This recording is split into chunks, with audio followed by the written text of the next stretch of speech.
এই যে স্যার আপনার পিৎজা। পিৎজা? আমি তো কোনো পিৎজা অর্ডার করি নাই। আমার টেবিলে পিৎজা কেন? স্যার আমাকে যেটা অর্ডার দিছে আমি সেটাই দিছি, আপনি খান। খাইতাম। আরে খান খান, একবার খাইলে মন ভরে যাবো গা।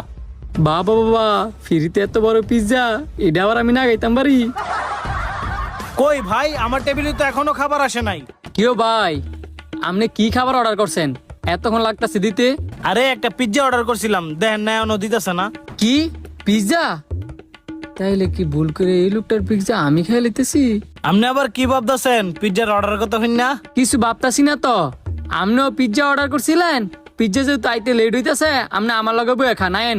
আরে না, আরে আইন মিয়া, আরে সমস্যা নাই, আমার টাইলেই আমি খাইতারমু। শরম পায় না আইন, একলো খাই। এত করে যেহেতু কইতাছেন আমার ডাইলে কিন্তু আপনারও খাইতে হইব। খা মনে আগে বন।